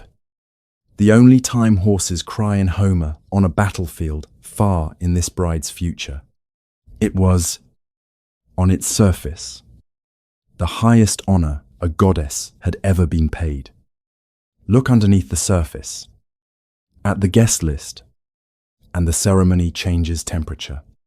Every power in the universe, in attendance, watching, the whole of Olympus witnessing the silver-footed Nereid formally, publicly, irreversibly wed to a man who would be dust in 60 years. Weddings, in every age, are partly a form of documentation. This one documented, before every witness that existed, that the matter of Thetis was closed. The 2 great brothers gave her away together. In effect, the sky and the sea, jointly signing off on the containment of a prophecy. With music, nobody in the visible ceremony was anything but glad. She did not want it. The tradition does not hide this. Later poets let her say it plainly, a goddess, given to a man who would age, wither, and die while she stayed exactly as she was, a bride whose wedding was, from her side of it, a sentence being read aloud with music. She had lifted Zeus back onto his throne. Now the throne had decided what kind of life she was allowed to have. The woman who helped keep him king became the woman his kingship had to remove, not into his belly. This time, the design had learned refinement. Into a marriage, into a valley, into the one prison this family had never used, before an ordinary human life, with its ordinary human end already visible from the altar. She bore the son. The prophecy, as always, kept its word. The boy was greater than his father, greater, it would turn out, than every father, every hero, everyone. His name was Achilles. And here, this story touches, for a moment, the most famous story ever told. So, let it be said carefully. And once, the Iliad does not begin with Achilles' anger alone. In this reading, it begins a generation earlier, on Olympus. In the moment, a frightened king declined to father the wrong child. One of the greatest poems the ancient world ever gave us, the wrath, the ships. The burning plain of Troy sings a war that unfolds downstream of Zeus's evasive maneuver. Achilles exists as a mortal, fights as a mortal, and can die as a mortal. In this reading, because Zeus refused the possibility of facing him as a son, the Trojan War is many things. Seen from the throne, it is the long shadow of a dodged prophecy, playing out on the earth below like weather from someone else's storm. And Zeus watched it. That is the part to hold now. As the story turns toward its center, he presided over that war, arbitrated it, weighed it, steered it by inches. The war full of the sons of gods, because the gods had never stopped having children with mortals. That was the arrangement the design allowed. suns at a safe distance, suns in valleys, suns who could shine and age and be mourned and never, ever climb. There are children you fear because they may replace you, and there are children you love because they never tried. Zeus had one of the second kind on that battlefield. His name was Sarpedon, and before this story lets the war take him, spend a moment inside the strange sweetness of what he was. A son of Zeus, an immortal woman, raised far away in Lycia, a green, riverine country in the south, about as distant from Troy and from Olympus as the map of that world allowed. He had grown up entirely outside the machinery, no prophecy attached to him, no lot, no throne in his future, no file. He became exactly what the best of such sons became, a king of his own small country. Loved there. Just brave past requirement. When the great war came, Troy called its allies, and Sarpedon crossed the sea to fight for a city not his own, in a quarrel not his own, because that is what honor asked, and he had never once in his life declined what honor asked. Of all the children of Zeus, he was the one who wanted nothing, not the sky, not succession, not even glory beyond his share of it. The design had spent an age of the world scanning the horizon for sons who might climb. It had no instruments at all for a son who simply loved his life, lived it well, and would die was, at this moment, walking toward dying with his father, watching from directly overhead. Sarpedon was not the son Zeus feared. That is why his death is worse. Understand the difference precisely, because the whole weight of what is coming rests on it. The son of Metis was a threat, an heir, a rival, a prophecy with a heartbeat. Sarpedon was nothing of the kind, a mortal son, born to a mortal woman in Lycia, far from every throne. He could never rise, he did not want to. What he threatened was something the design had no cell for, the idea that the being on the throne was still underneath everything. A father. Homer loved this man. It shows. Among the crowded dead of the Iliad, Sarpedon is built with unusual care, the commander of the Lycians, fighting at Troy for allies, in a war that was not his. And Homer gives him the speech, the one passage every reader of the poem carries away. Sarpedon, to his friend, before the walls, if we could escape this war and live forever, ageless, I would not fight in the front lines, nor send you into the battle that gives men glory. But death stands over us in 10,000 shapes, and no man escapes them. So let us go and give the glory to another man, or win it. It is the clearest sentence any mortal in Homer ever speaks about what mortality is. And it was spoken by the son of the one being in the universe who would never understand it. A boy who had inherited his father's courage and none of his father's exemption. Now Patroclus was coming Achilles' beloved friend, wearing Achilles' armor, cutting through the Trojan lines like the prophecy he almost was.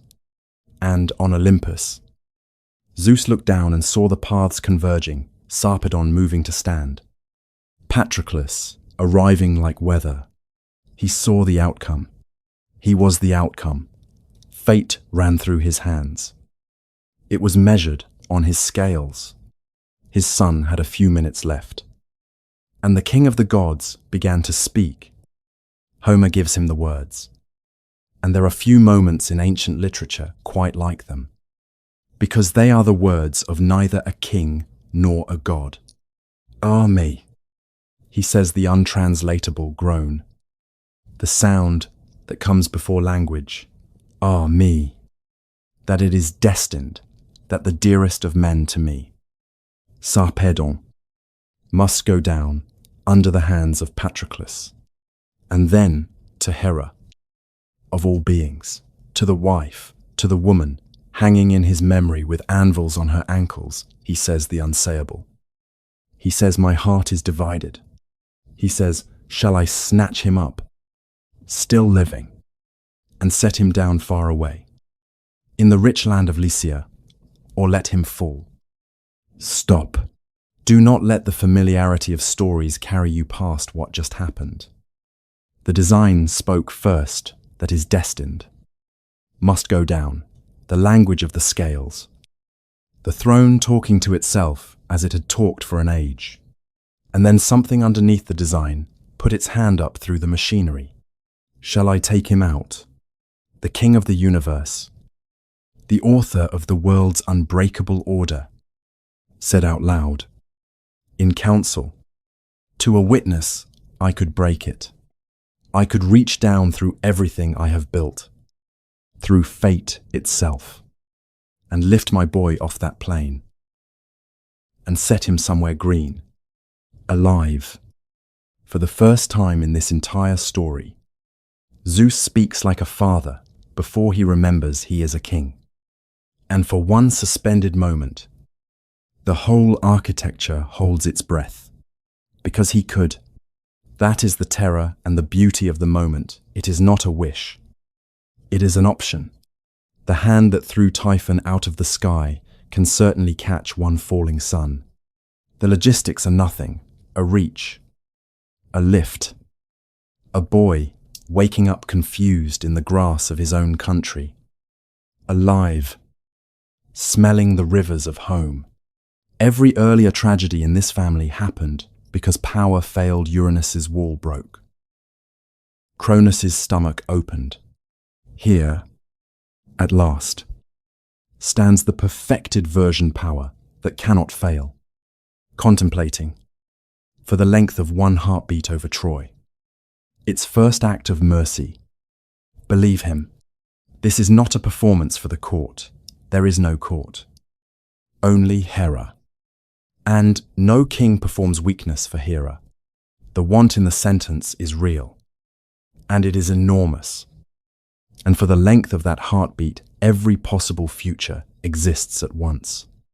Somewhere in one of those futures, Zeus stands up.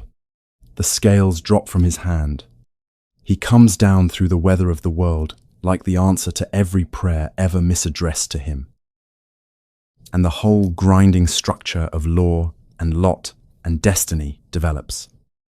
At its very summit, one warm human exception and history afterward is a different thing entirely, softer at the joints, because the precedent at the top of it is a father's arms instead of a father's mouth. The order of the world pauses. The man sitting above it almost stands up. Almost. Watch him. Homer makes you watch him. He is looking down at the plain, at one bronze figure among thousands. The way any parent finds one face in any crowd, instantly. The throne, in that instant, was not a throne. It was only a chair a father wanted to leave. Hera answered, and here you must be exact with her, because everything cheap that could be done to this scene happens if she is wrong. She is not wrong. She is not jealous here. Not cruel. Not the stepmother of 1,000 lesser retellings, taking pleasure in a rival's child going down. Homer gives her an argument. And the argument is perfect. And it is not hers. It is his. Most dread son of Cronus. She says the patronymic. First, she reaches for the family name like a tool. What a word you have spoken. A mortal man. Doomed, long ago, by fate. And you wish to take him back out of death. Do it. Then, but know this, not one of us will praise you. And consider, think it through. The way you above all beings think things through. Many sons of immortals are fighting around the city of Troy. Many gods have children on that plain. dying by inches. Every day, if you carry yours home alive, why should any of us hold back? Every god will demand the same for their son. You will not have saved one boy. You will have taught heaven that the law bends for love, and then it will bend everywhere. All at once. Forever. She does not defeat Zeus by hating Sarpedon. She defeats him by speaking the logic of his own throne. That is all she does. She recites his reign back to him. One law for everyone, that was his revolution. That was what made him better than the fathers before him. The whole moral advertisement of the regime, not tyranny. Order, predictable, incorruptible. No exceptions. A universe finally run on rules instead of appetites. She simply asks him whether the rules are real, and the question contains its own answer, because he had built them to be real. He had swallowed his own wife to make them real. He had spent the age of the world proving that nothing, not family, not Earth, not the future itself, stood outside the design. Nothing could, not even the designer. Zeus wanted to take his son out of the war, but there was no outside left for a king. Homer records no answer. That is the loudest silence in the poem, the father of gods and men. The Metieta, the deep-counselled, and he does not argue. There was no argument. She had used his own materials. You cannot rebut your own constitution. The poem says only that he did not disobey her words, the king of everything. Obeying, and then it says what he did instead of speaking. He made it rain. Blood. Homer says, the sky wept drops of blood down onto the plain of Troy, over the heads of the two armies, falling on the bronze and the dust, and the men too busy killing to wonder at it, the whole heaven quietly hemorrhaging over one spot of ground, in honor of his dear son, whom Patroclus was about to destroy. It is the only thing in the scene Zeus has left to give. He cannot save him. He can grieve him in advance. From a distance, in weather, the most powerful being that has ever existed. Reduced to the one form of touch, the law still permitted precipitation. Sarpedon fell. Homer does him the honor of a great death he fought. He struck the horse of his enemy's chariot. He called for his friend with his last strength, and then the spear found him. And the man who had spoken best about mortality met his own, under the eyes of a father who had voted for it. The bystanders fought over the body, as armies do, and when the field finally cleared, Zeus did the last thing. He sent Apollo down to lift his son out of the ruin to wash him in the river, far from the trampling, to anoint him with ambrosia, the food of the deathless, a substance the boy could now never benefit from, to dress him. And then two figures came for Sarpedon, and Homer names them with terrible gentleness, sleep and death. The twin brothers. They took him up and carried him home, out of the war at last, across the sea, to the rich land of Lycia, to the exact green place his father had named aloud, one conversation ago. In the sentence that began, "Shall I?" He got to Lycia after all. That was the concession. The design made to the father inside it. The destination could be honored. So long as the boy arrived dead, Zeus could not give his son back, his life. He could arrange the funeral. The Lord of the living universe. And the entire remaining vocabulary of his love was logistics. On the plain, the war continued. Men killed each other over the armor of the man. Sleep and death had already carried away. The poem moves on. Because war moves on. On the mountain, the king sat where he had not stood up. No one recorded what his face did. Homer, who can linger over the tears of horses, does not look at Zeus again for a long while after Lycia. Perhaps even a poem knows when looking would be indecent. And nothing in the design had broken. The law held. The precedent was not set. The order of the world came through the afternoon. Without a scratch, the system survived contact with its maker's heart. That was the point. That had always been the point. After Sarpedon, the poem shows us the king 3 more times. Call them entries in a ledger, the final accounting of what the perfect reign actually held. The voice of this part of the story goes quiet and stays quiet. Listen anyway. Everything in it is still bleeding. It has just learned not to raise its voice about it. The first entry is a pair of scales. Later in the war, after Patroclus has fallen in his turn, after Achilles has come back to the field, like a grief with a spear, Hector of Troy is running for his life beneath the walls. And Achilles is running him down. And on Olympus, Zeus speaks one more time about a man he loves, Hector, who burned him offerings all his life. Hector, the most dutiful mortal in the poem. My heart mourns for him. Zeus says the same opening move. The same divided heart, and the gods brace for the question they have heard before. Consider, he says, whether we shall save him. And Athena, the daughter, the one born armed from the inside of the design, answers him in Hera's exact key, a mortal man. Doomed long ago, do as you please. Father, but the rest of us will not approve. And this time, there is no long divided speech. This time Zeus says, I did not mean it. Go, do as you wish. Then he lifts the golden scales.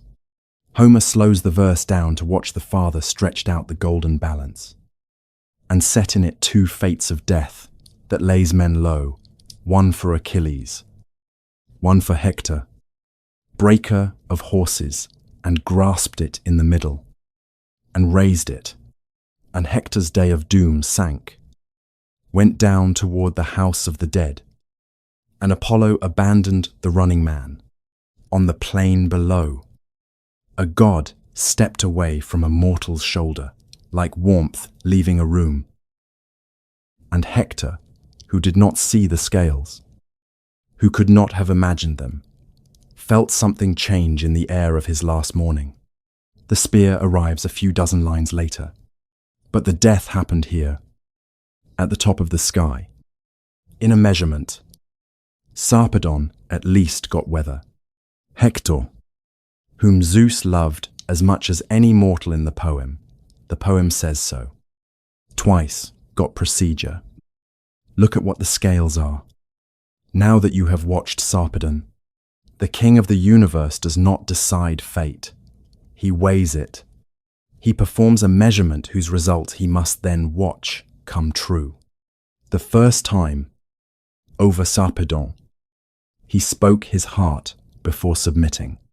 This time, he withdraws the heart in a sentence, I did not mean it, and reaches for the instrument. After enough repetitions, grief stops being an argument and becomes a procedure. The scales are not power. The scales are what power was reduced to a man checking. One more time. A number he is not permitted to change. The weighing of fates does not look like might anymore.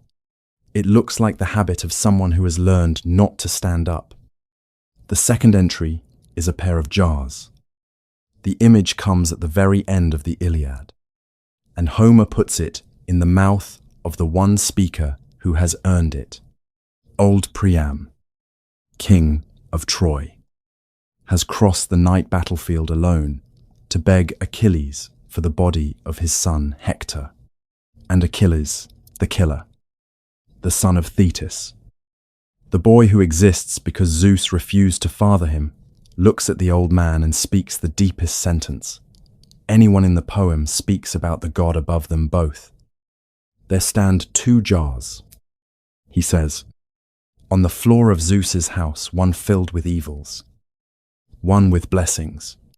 To some men, the Lord of Thunder gives a mixture from both, and their lives are checkered good, then grief, then good. And to some he gives only from the jar of sorrows. And those men walk the bright earth ruined, driven, honoured by neither gods nor mortals. That is the theology of the two most broken people in the story, a father who has lost his son, explaining the universe to another father who has lost his son. And the universe they describe is a house, a doorway, a floor, and two jars standing on it. It matters who is speaking, and to whom, and where. Achilles exists because Zeus dodged a prophecy. Priam is losing his city because the gods are settling accounts across it. Between the two of them, they are the war, its finest killer and its deepest mourner, and in the middle of the night, over the body of Hector, they have arrived at the same theology from opposite directions. Whatever is above us portions out sorrow like a householder. And there is no arguing with the house. They eat together afterward. The poem says, two enemies, sharing food in the dark, because grief had made them. Briefly, the same species. But notice where the jars stand. On the floor of Zeus's house, every sorrow ever given to mankind was kept under his roof and passed out by his hand, and the hand, we now know, was not exempt from what it distributed. Achilles and Priam, weeping together in a tent, believe they are describing a god who stands outside the two jars, mixing fates for others. They are wrong, and only the audience of this story can know how wrong. Somewhere above them, in the house that holds all the grief in the universe, sits a father who recently took his own portion out of the jar, like everyone else, a portion for Sarpedon, dealt by the only being who could neither appeal it nor refuse it. The keeper of the storehouse of sorrows was never outside the storehouse. The third entry is an empty page. It is the strangest entry in the ledger, because it records an absence, the one thing that never happened. In a story where everything always happened, go back, one last time, to the pattern this whole telling has been walking. A sky king feared his children, contained them, overthrown by his son. A Titan king feared his children, contained them, overthrown by his son. Each generation ending the same way, on schedule, like a law of nature, because in this family, it was one as reliable as the seasons, prophesied in advance, delivered on time. Twice, the audience of Hesiod's poem, hearing it sung, knew the rhythm in their bones by the third generation. Fathers fall, son rise, the mother finds a way, the wheel turns, and then Zeus, and then nothing. In the succession story Hesiod gives us, the pattern stops with Zeus. The poem that begins with two overthrows ends with a king who is never overthrown, who reigns, as far as the tradition's eye can see, forever. The prophesied son of Metis, never born, the son of Thetis, born mortal, in a valley, and now in the ground of a country his father chose for him. Every future king was found and unmade before he could exist.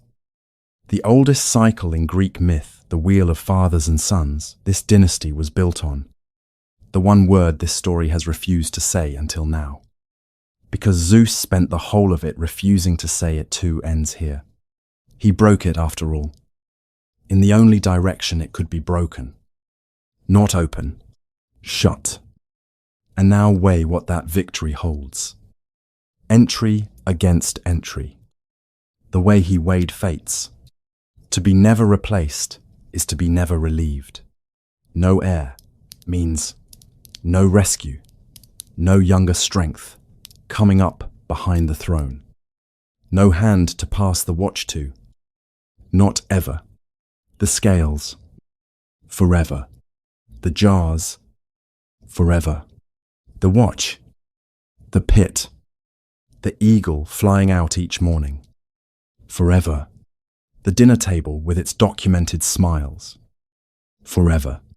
Most human kingdoms, however cruel, I have one mercy. Built into their foundations, so obvious, no one thinks to call it mercy. The king ends.